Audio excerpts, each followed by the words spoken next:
Fala, filhotes, estão vivos? No vídeo de agora nós vamos falar um pouquinho dessa obra aqui, ó, Metodologia do Trabalho Científico, do Antônio Joaquim Severino, da 22ª edição da revista De Acordo com a BNT e ampliada da Cortez Editora. Esta é a obra aqui, ó.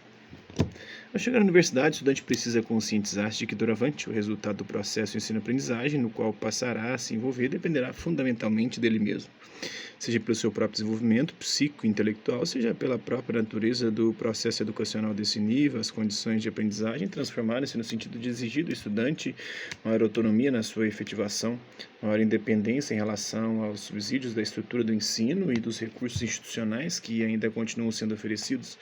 O aprofundamento da vida científica passa a exigir do estudante uma postura de autoatividade didática que precisa ser, sem dúvida, crítica e rigorosa. Daí a necessidade de empenhar-se num projeto de trabalho altamente individualizado, apoiado no domínio e no manuseio de uma série de instrumentos que devem estar continuamente ao alcance de suas mãos. E nos dias atuais, além dos recursos tradicionais do ensino, é preciso habilitar-se à exploração dos novos recursos tecnológicos colocados à sua disposição pela revolução da informática.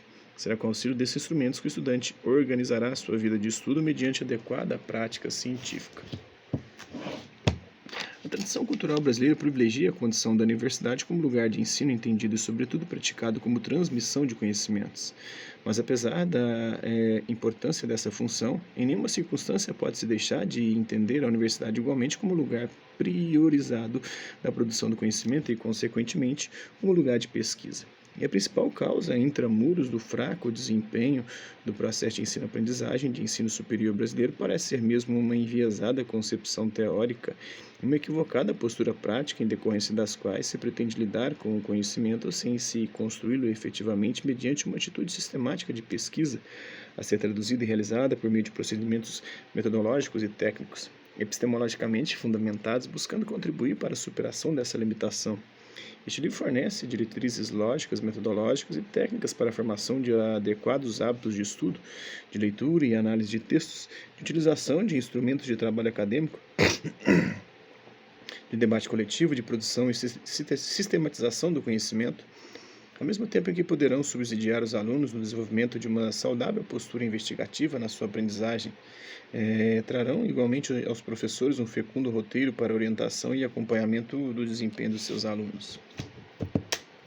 O Antônio Joaquim Severino é atualmente professor de Filosofia da Educação na Faculdade de Educação da USP, Universidade de São Paulo. Nasceu em 1941 em Carmo do Rio Claro, no sul de Minas Gerais. Licenciou-se em Filosofia na Universidade Católica de Louvain, na Bélgica, em 1964. Na Universidade Católica de São Paulo apresentou seu doutorado em 1972. Em 2000 obteve o título de livre docente na Universidade de São Paulo.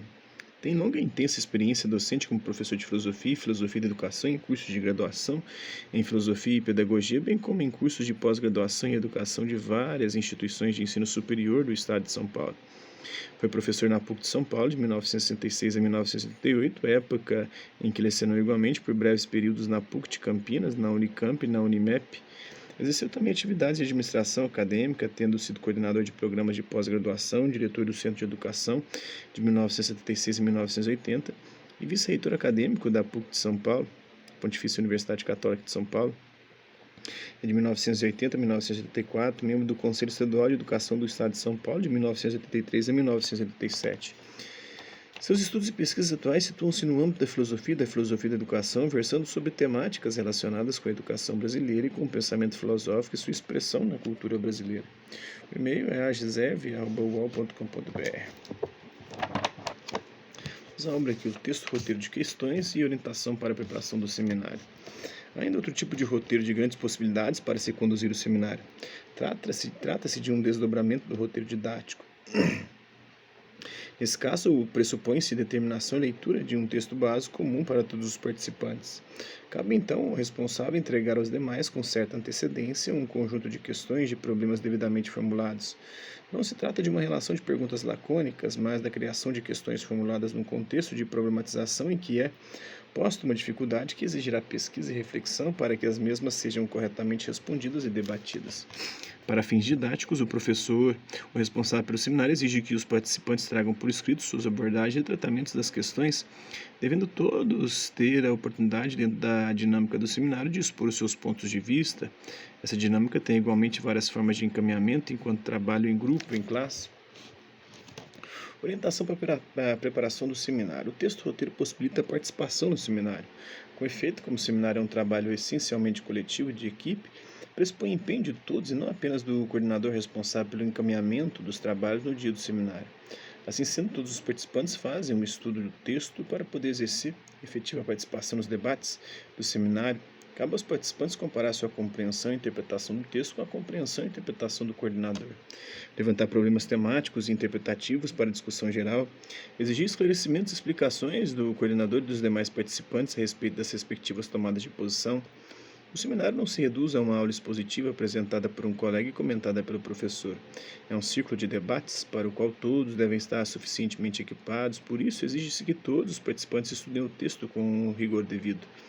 A preparação é feita da seguinte maneira: em primeiro lugar, faça a leitura da documentação do texto básico e do texto complementar. Em seguida, faça a leitura analítica do texto básico, depois faça a leitura de documentação do texto roteiro do seminário.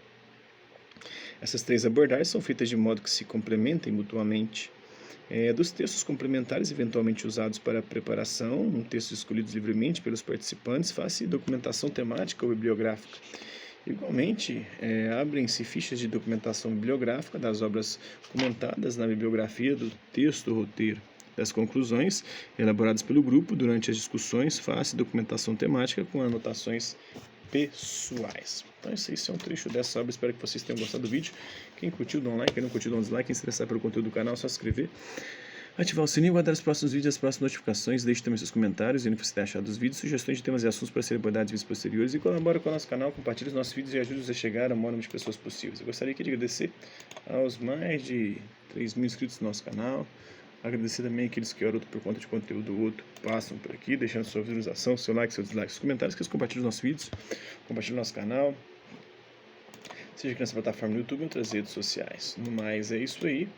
Hasta la vista, babies, e até a próxima.